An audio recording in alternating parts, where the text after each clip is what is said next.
Hey guys, and welcome back to another soft-spoken true crime video.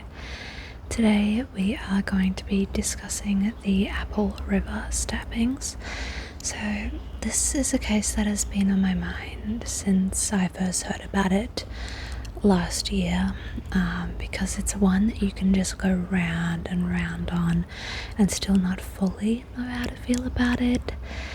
Or at least that's been my experience. So let's jump right in. On the morning of the 30th of July 2022, 51-year-old Nikolai and his wife left their home in Prior Lake, Minnesota and headed for Apple River in Wisconsin's St. Croix County. They had planned on spending a fun day with friends on the river, which is a popular spot for tubing. Around noon, the group of friends began their relaxing float on the river, but a few hours in, one of the friends lost their phone, which was in a floater on the river. Nikolai offered to go looking for the phone, and despite the friend saying not to worry about it because he had insurance to cover it, Nikolai did leave the group to search for the phone, and he brought some scuba gear that they had brought with them that day to help him in the search.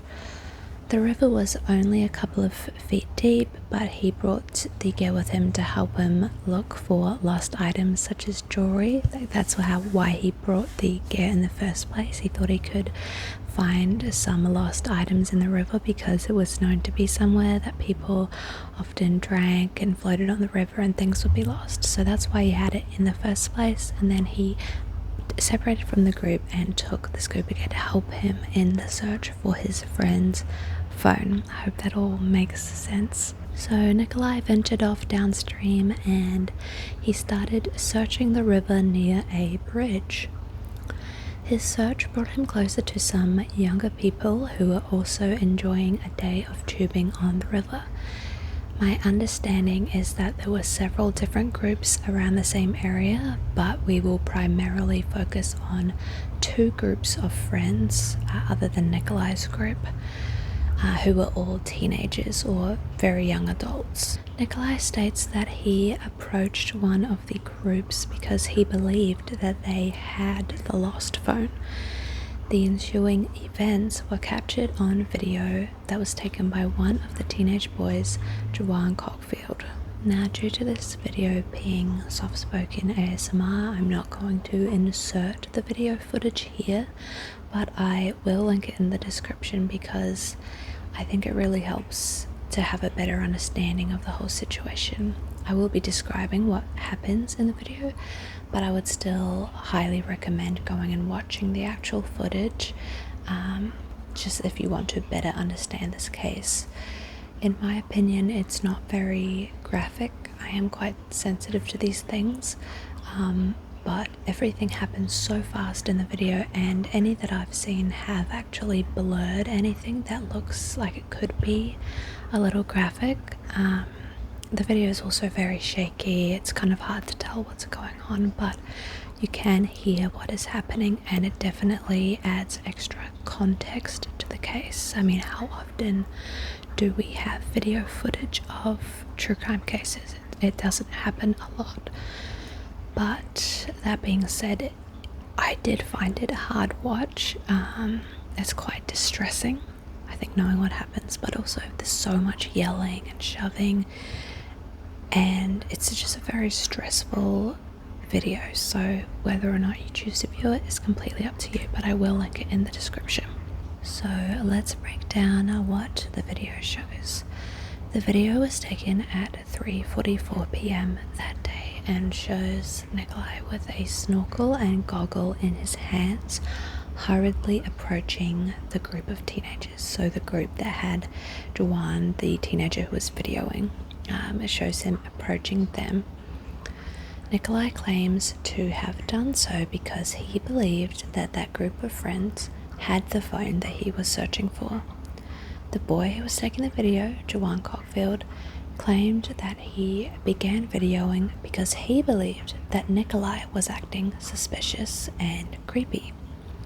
Because of this, the group of teenagers start yelling at Nikolai as he's approaching and calling him a child molester, rapist, and other things of that nature because Joanne believed that he was being creepy. They are aggressively yelling at him, taunting him, and hurling insults at him, and this very quickly spirals out of control. It is worth noting that the teenagers had been drinking that day, and in my opinion that's pretty clear in the video. The video it's just absolute chaos. Like I said, it's a hard watch because you can't really tell what's going on, but you can hear all of this yelling and it's just very stressful. At first, Nikolai doesn't appear to be doing anything in retaliation to the taunting. He's not yelling back or pushing anyone, and overall it doesn't appear that Nikolai was doing anything aggressive to provoke the teenagers. But the group is closing in on him and getting into his face and surrounding him, and then we hear on the video one of the teenagers exclaim to Nikolai, "You hit a woman?" This was when Nikolai allegedly had punched a girl named Madison in the face, but we don't see this on camera. Madison was part of the second group of teenagers, so not part of Joanne Cockfield, the boy who was videoing the incident, not his group of friends, but a second group of teenage friends who had all kind of surrounded Nikolai. So she did not know the other group, but she appears to have inserted herself into the situation and was contributing to the yelling at Nikolai to go away. Well, in much harsher words, but she was contributing to the yelling and taunting. Nikolai claims that she was getting into his space and he moved to push her away with no intention of hurting her, but he could not recall if he actually made contact with her. However, several witnesses have testified to having seen him punch her. At this point, Madison's friends have also approached, so there are now two groups of drunk teenagers making up 13 people in total, all surrounding Nikolai. Following the alleged punch of Madison, the teenagers get even more aggressive, and one of them pushes Nikolai into the water and hits him in the face. Nikolai gets up, but he is very quickly pushed back down, and all of the teenagers are still yelling and laughing and taunting him. It's hard to make out exactly what's going on, but what we do see just after this is that Nikolai now has a knife in his hand, and in an instant you can hear screaming. It's very confronting. The teenager taking the video, Joanne, is running away at this point, so we don't see what has happened, but what we can tell is that it happened incredibly fast, within seconds. You can hear people yelling and screaming in distress. In particular, you can hear the screams, God, oh my God, this isn't real, this isn't real.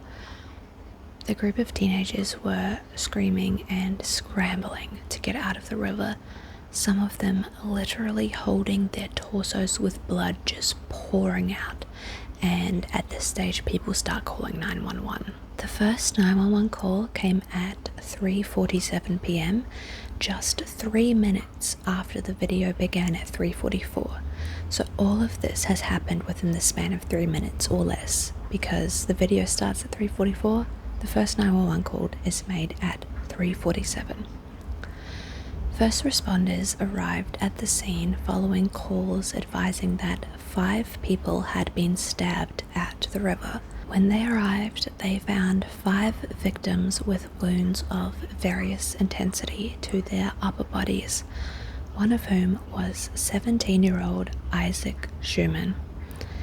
Isaac was not showing signs of life and was rushed to Lakeview Hospital, where he was unfortunately pronounced dead.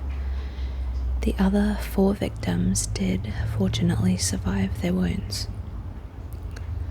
Nikolai had managed to leave the scene and return to his own friend group and told them that someone had taken his knife from him. Two of his friends had been making their way over to him to see what was going on, but they claimed to not have seen a lot of the altercation. It seems that Nikolai told them that his knife had been taken in an attempt to create the story that he was not the one who had stabbed the victims. So already lying about this even to his friends, already trying to establish a story that it was not him that caused all this kerfuffle, it was not him that stabbed anyone. Like from the jump, he was essentially creating this lie. And on his walk back to his own friend group, he had already thrown the river onto the riverbank, so he no longer had it with him. Nikolai was headed back to his vehicle when he was found by police and arrested at 6:45 p.m. And I find that very interesting because it means that Nikolai actually stayed at the river for 3 hours or so. I believe he probably did this because he was trying to act like everything was normal with his friends. I'm not entirely sure. That's the only thing that I can think of. He was trying to act casual and not be like, guys, we need to get out of here right now. Like, he was trying to act like everything was fine. When police put him into the back of the car, Nikolai feigned ignorance and asked them, "What's going on? I hear somebody got stabbed," and I fit the description. So once again, in my opinion, trying to paint the picture that it was not himself that was the perpetrator. He was taken into custody, and in his first interview with police, he claimed that the knife was actually not his, stating that the teenagers had pulled out 2 knives in the fight and that he had taken one from them while he was being attacked and had used it in self-defense. He claimed in the interview, quote, "I took it from him and I started swinging. I don't even know who I hit," end quote. In reality, Nikolai had brought the knife himself that day, and he'd done so to cut the ropes that they were using to tie the inner tubes together. So they were kind of tying these multiple tubes together so they could float as a group down the river. It was quite a common thing to do, so that's why he had the knife to begin with. His friend Ernesto, one who was with him in the group, had actually requested that he bring it, so he hadn't brought it with any intention of using it for self-defense. And Nikolai stated, quote, "I'm a guy that wants to survive and work, keep working at retail engineering, and why these things happen, it's beyond me. I mean, I don't understand. I mean, why would that many people come down on one person that didn't absolutely do anything," end quote. Later in the police interview, he asked the officer to tell him what had happened, and they advised him that 4 people had been taken to the hospital for their injuries and 1 had died. Obviously, it's hard to judge the reaction of someone when they are informed of something like this, but in the video footage of the interview, Nikolai does appear to be shocked. He even asked if that was as a result of the teenagers fighting each other rather than him. He may not have realized the extent of the damage that he had done, but I do assume he had also done this to continue trying to paint the picture that he was innocent, possibly. He did start to ask if they had received any pictures and whatnot of the scene and of him soon afterwards, which in my opinion also seems as though he knew that there was footage or photos of the incident and that it would be incriminating for him. He also asked if they had found the knives, which is once again another sign to me that he knew it would be incriminating for him if they had. But at this stage he did not know that an actual video had been taken of the whole incident, nor that his knife would end up being found on the riverbank and testing positive for DNA. Nikolai was charged with first-degree murder for Isaac Schumann and for first-degree attempted murder of the other 4 stabbing victims. He would go on to plead not guilty, and his trial began in April of 2024. During the trial, the prosecution's main argument was that Nikolai was the aggressor and that he had many opportunities to leave the scene. They argued that he escalated the situation by punching Madison and also pointed to Nikolai's lies to law enforcement and his friends. The defense, on the other hand, argued that Nikolai was reasonably scared for his life after being surrounded by a group of strangers who were aggressive and drunk, and that he used his knife to protect himself. They argued that he tried to leave at one point, but was followed, and though they acknowledged that he made a mistake by lying to law enforcement, he was in shock after the incident. So at this point, let's dive into a little bit more about Nikolai, as well as some of the victim and witness testimonies in the trial. First, let's talk a little more about Nikolai's background, as I think it provides some context to him as a person and the stabbings themselves.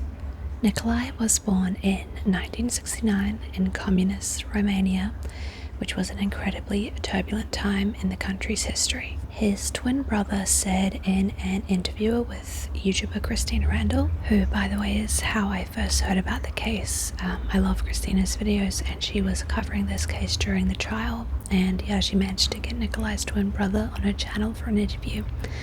And in this interview he said, quote, "It was very hardcore at the time. A lot of people were being sent to concentration camps and work camps, much like North Korea or China. People were being executed left and right," end quote.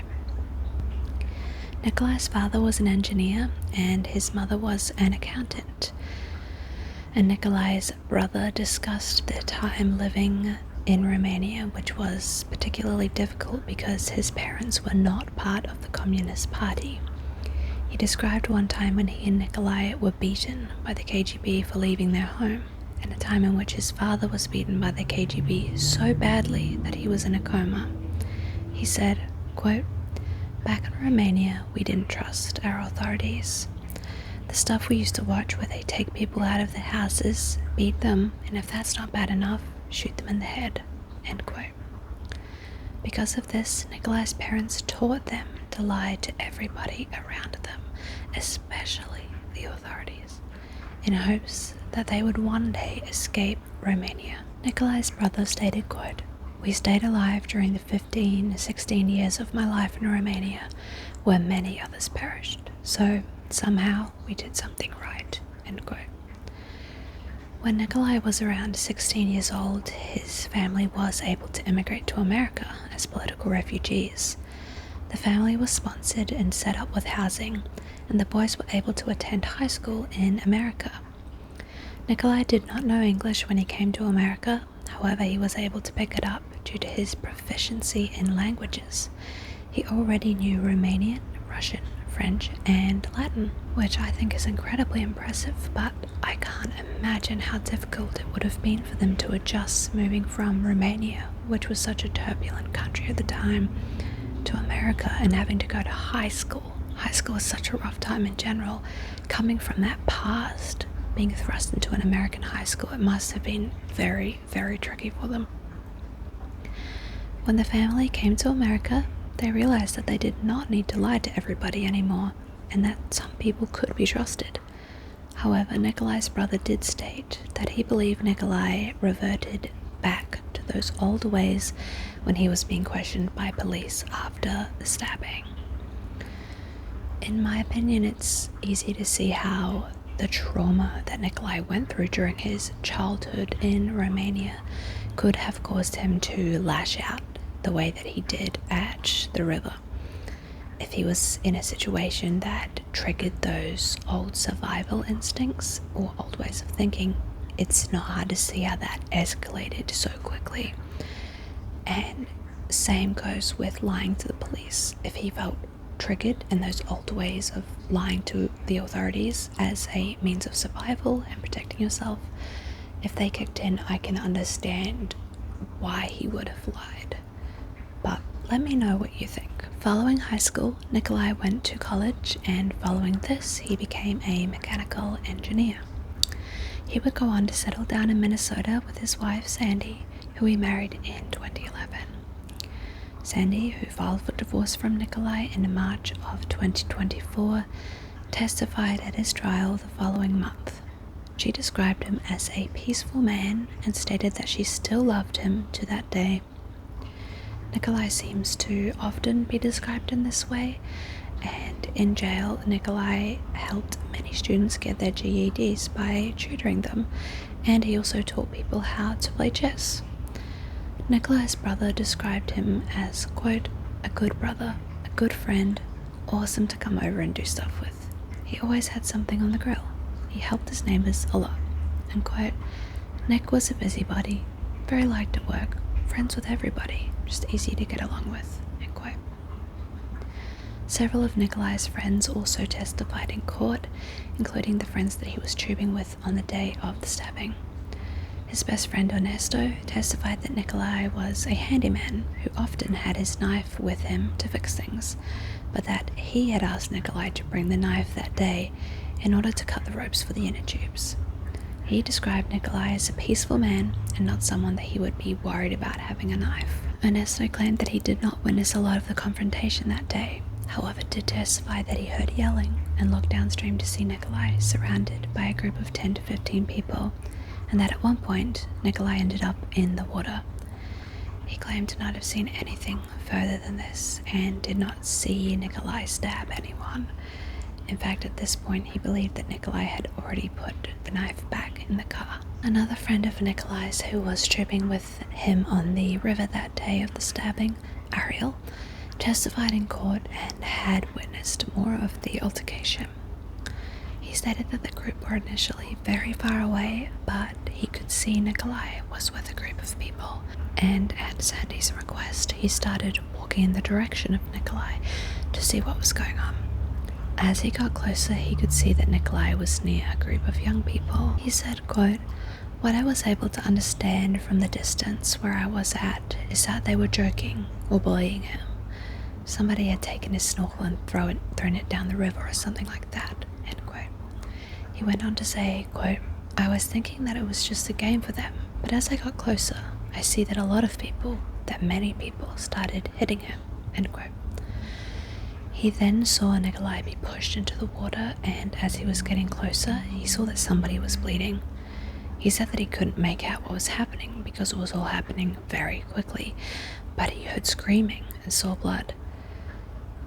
If I'm being honest, in my opinion, I think Ariel probably saw more than he lets on that day, and the prosecution stated that you could actually see Ariel at one point in the video, but he did not intervene in the fight, and following this, Nikolai then went to the side of the river to dump the knife, and Ariel walked back to their group of friends.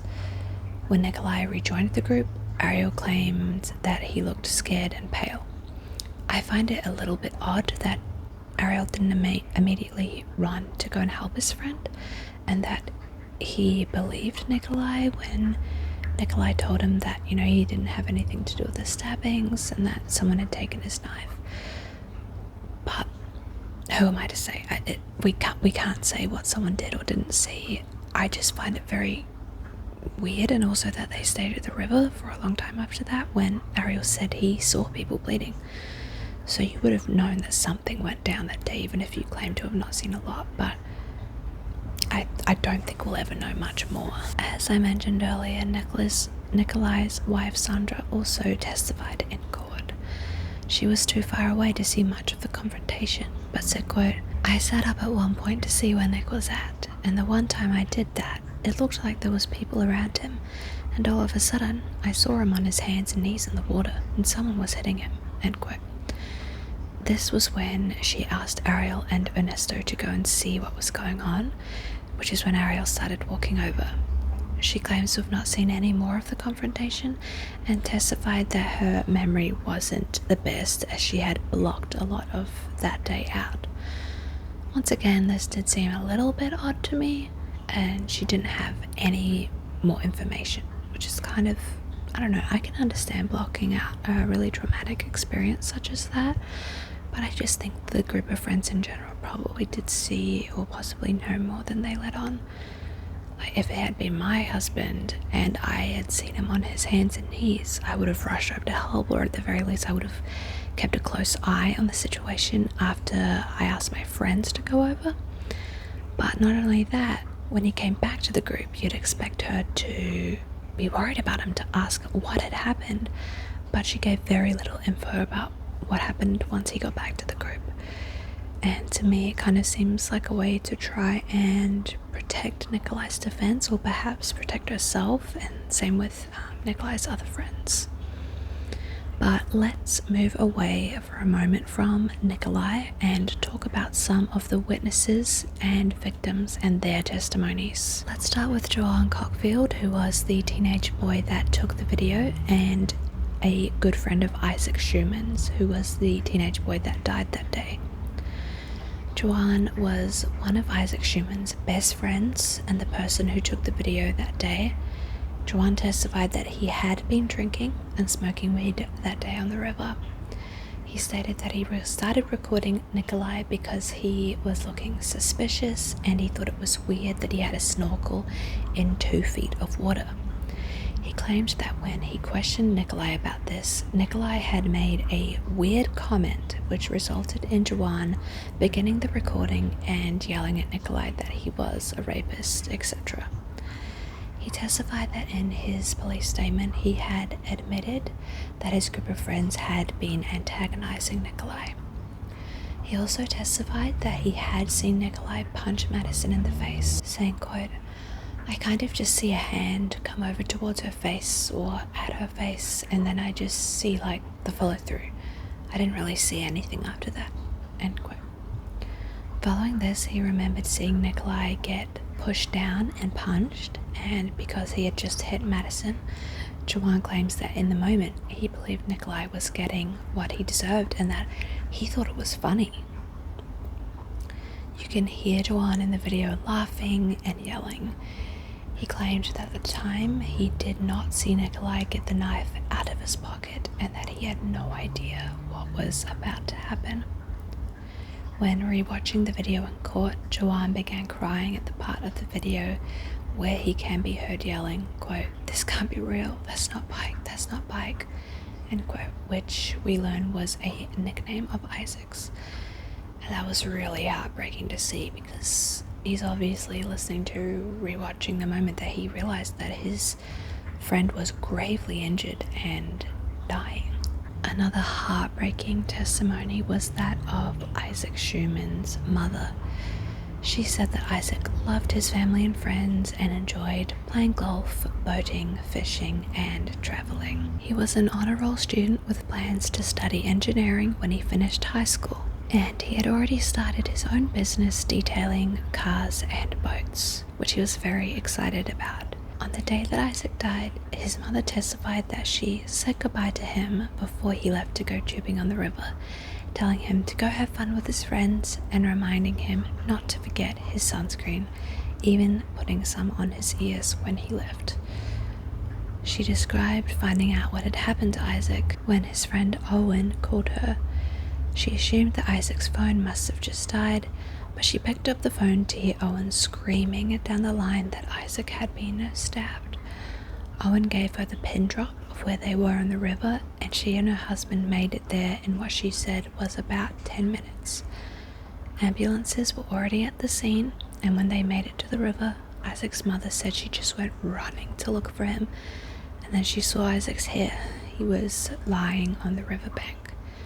She approached, seeing that people were trying to perform CPR on Isaac, but it was already clear to her that Isaac had passed. He had died from a stab wound to the left side of his chest, which the medical examiner testified was 4.3 inches deep. This was probably the hardest testimony to watch, in my opinion, and it really put into perspective how devastating what happened at the river that day really was and how it affected the lives of so many people. Isaac's mother understandably is crying while she testifies, and the pain she's in is obviously unimaginable, but you can really see it and hear it in her testimony. Now let's move on to the testimony of one of the stabbing victims, Riley Madison. Riley testified to having been smoking weed and drinking that day and was intoxicated at the time of the incident. She said that her memories were very choppy. She and her friends were tubing on the river and they came to a stop. She wondered why they'd come to a stop and got off the tube to walk over to Nikolai, because her friend Madison was already over there yelling at him. She remembered her friend Madison yelling at him and Nikolai just staring at them, not saying anything, then punching Madison in the face, which Riley was shocked by. Riley testified that after that, all she remembers is being stabbed. She described that Nikolai's face was very blank, and he didn't lunge at her, but just sort of poked her. At first, Riley thought she'd just been punched in the side by Nikolai, but she looked down and saw that she was bleeding. She testified that she started walking around the river, frantically asking for help, exclaiming to a few people that she felt like she was dying. She described losing a lot of blood and getting weaker and weaker with each step she took, until another group of people on the river who had seen the commotion put her on a tube and pushed her away from the crime scene. They held the side of her stomach where the stab wound was and kept her awake until the ambulance showed up. During Riley's testimony, images were shown of her scars from the stabbing. The scar on her side was the stab wound itself, and the scar down her stomach was a surgical wound that was a result of having to be cut open for the surgeons to literally put her stomach back inside of her. She easily could have died as a result of the stabbing. Another victim, AJ Martin, also suffered very serious stab wounds. He was trooping on the river with his friends that day, and after hearing a commotion and seeing Madison be punched in the face by Nikolai, he and his friends rushed over. AJ testified that he had intended to help break up the fight, as he had previously worked at a middle school and had experienced de-escalating situations. He saw Nikolai get pushed into the water and approached him. He testified, quote, "I was going to try and just get him to stay down for a second and then tell everyone to back up, and then we could have figured out what was going on. But as I reached down to push him in the shoulders, he reached up, and I guess, I don't know if you could call it a stab, but he got me with the knife," end quote. AJ described the horrific injury that he sustained, saying, quote, "My stomach was open and my intestines were in my hands." He remembered screaming and falling down, yelling at his friend Tony Carlson that he was going to die. Tony also testified in court, reiterating that he had approached the group with the intention of de-escalating the situation. Tony was also attacked by Nikolai, however his injuries were less severe. He had initially managed to block Nikolai, but was then stabbed in the side, initially believing that he had just been punched. His injuries only resulted in needing to get stitches.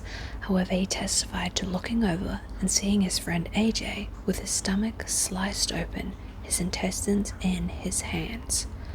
He and another woman at the river, who he didn't know, grabbed AJ and helped carry him to shore, where Tony stayed with him until the paramedics arrived. AJ's heart stopped for 9 minutes while en route to the hospital, but miraculously, he survived. He ended up spending 27 days in the hospital and also showed his scars in court. The last stabbing victim was Tony's brother Dante Carlson, who also testified in court. He approached Nikolai after hearing the yelling and laughing coming from over there and seeing that Madison was already yelling at Nikolai.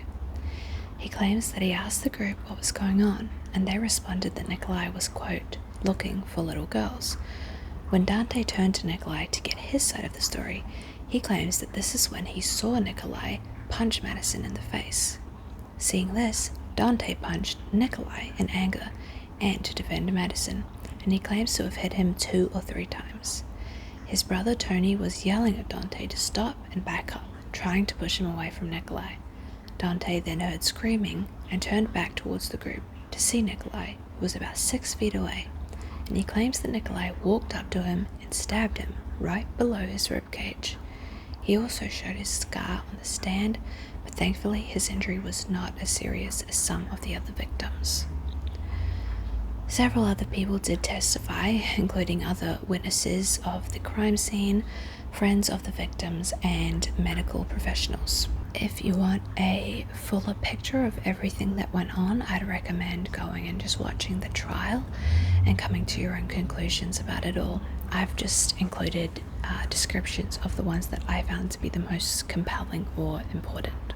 The defense's final witness to take the stand was Nikolai himself. You can see that he's become a lot more drawn and skinny during his time in jail. He testified that his fear began creeping up throughout the interaction with the teenagers, and that when he was punched and pushed into the water, his fear was at a 10 out of 10. When he tried to get back up and couldn't, he said that he feared for his life and knew that there were more people surrounding him than he could handle, saying, quote, "I couldn't see, I couldn't hear. I didn't know who was punching me, touching me, shoving me, nothing. I was fearing for my life." He testified that he felt as if there was no escape and that there was no other way out than to use his knife. He felt that he was going to die and that if he hadn't used his knife that day, he would have. So he pulled out his knife as a way to defend himself. He claimed that he had no intention to kill that day and did not remember the specific stabbings, just that, quote, "I was afraid for my life, and what I did, I had to do to defend myself," end quote. Regarding Isaac Schumann, he said, quote, "He went for my throat and I defended myself," end quote, but that he remembered very little else. He admitted on the stand that while walking back to his group after the stabbing, he tossed his knife on the riverbank. He claimed that he did this because he was afraid. His mind was in a fog and all he felt was overwhelming fear. Quote, "My head was in a thick cloud. I couldn't understand what had just happened. I was still trying to process everything. I was overwhelmed," end quote. And he said regarding the knife at that moment, quote, "I did not want anything to do with that," end quote. He did testify, quote, "I use it because I'm a mechanical engineer. I use it as a tool. But what I used it for that day, I used it to save my life, for self-defense," end quote. Nikolai testified that he remembers very little details from that day, but that he does remember the feelings of the day. Quote, "It's something I would love to erase from my memory, but unfortunately, there are lots of those feelings, very strong feelings I can't erase," end quote. He also testified that he still gets nightmares about that day every night. In closing arguments, the prosecution and defense reiterated their narratives of what had happened on 30th of July, 2022. The prosecution said, quote, "Absolutely senseless and horrific acts of violence, and all Nikolai had to do was walk away. All that he had to do was walk away. That's what you've seen in this case," end quote. They went on to say, quote, "Think about the result of his actions, everything you've seen in this trial, the horrific injuries, the death of Isaac. Why didn't he just walk away?" End quote. Interestingly, they did make mention that the action of the teenagers that day was not defendable, saying, quote, "I'm not going to defend the actions of the boys who testified. It was cruel what they were calling Nikolai. They shouldn't have been mocking him, calling him predator, raper, but their conduct did not justify what Nikolai did," end quote. They also talked about how Ariel was close by, and Nikolai was therefore not on his own, and that he specifically approached Dante Carlson to stab him, even though at this point he had a clear path to retreat, which destroys any argument of self-defense. The defense, on the other hand, reiterated their narrative that Nikolai was acting in self-defense. This is going to be a pretty long quote, but I think it sums up the defense's side really well. The defense said, quote, "What happened on July 30th, 2022 is a group of drunk teenagers led by the ringleader Jawan Cockfield saw an opportunity to torment a man who was by himself. They taunted him, they called him names like raper and pedophile and predator. They did this for no legitimate purpose. When they did this, they are yelling and carrying on. It attracted the attention of another group, led by Madison Cohen and Dante Carlson. 6 drunk teenagers quickly turned to 13 against 1. They got in his face, they screamed at him, they called him names, they swore at him, they put their hands on him, and the group of 6, they became brave. The group of 6 became brave to the point that they circled him and start taunting him. They do this to a man who has done nothing, absolutely nothing to them. Then, when that man, Mr. Mew, tries to create some space between him and Madison Cohen, they pounced. They punch him, they push him, they slap him, they hit him again, they choke him from all directions, and Nick Mew acts in self-defense. That's what happened. End quote. The jury deliberated for several hours before coming to a verdict. Nikolai Mew was found guilty of first-degree reckless homicide and guilty of 4 counts of first-degree recklessly endangering safety, as well as guilty for battery. At his sentencing, Nikolai Mew apologized to Isaac's family, saying, quote, "I pray to God for forgiveness, compassion, and love for everyone affected directly and indirectly by the outcome of this tragic event. I'm hoping that you appreciate how much I'm sorry." But ultimately, Nikolai was sentenced to 20 years in prison. Given his age, it's quite possible that that will be the rest of his life. And this is why I really want to know what you guys think of this case, because it's definitely one that causes a lot of divide. It causes a lot of discourse and split opinions, and I feel like it causes that even just within myself. I have a lot of empathy for everyone in this situation, from the stabbing victims, Isaac, his family, but also Nikolai himself, because I think if you watch that video, if you put yourself in Nikolai's position, at least for me, I feel afraid.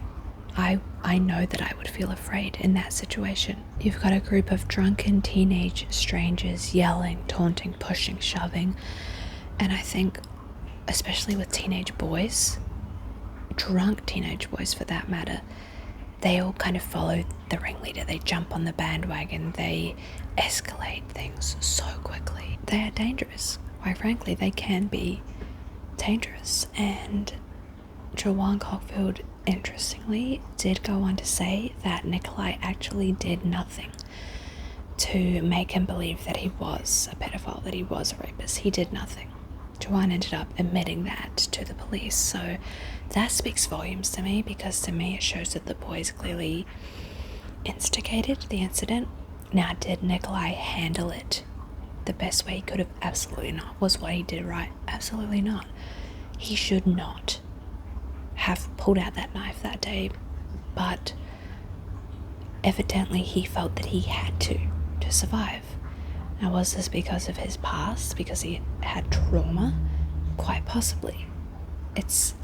You don't know how you're going to react until you're in that situation. I do not think that he had any intention of killing anyone that day at all. I genuinely believe he didn't even realize that he had until the police told him, because, like I said, everything happened so fast. The video is 3 minutes long, and somehow he manages to stab 5 people in that time, so severely that one dies and several others almost die. So I have a huge amount of empathy for Nikolai, if I'm being honest, and that might be controversial. However, I've also seen online that some people are very harsh on the teenagers, even going so far as to say, and I would never say this, that they got what they deserve. Some people seem to think they were just spoiled brats, and that they essentially caused the whole situation, that this is what you get, and they shouldn't have done it.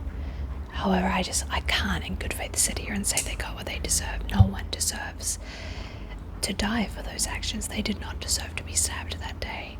However, in the same breath, does Nikolai deserve to spend potentially the rest of his life in prison? I don't know. If I'm being completely honest, I was disappointed by the verdict.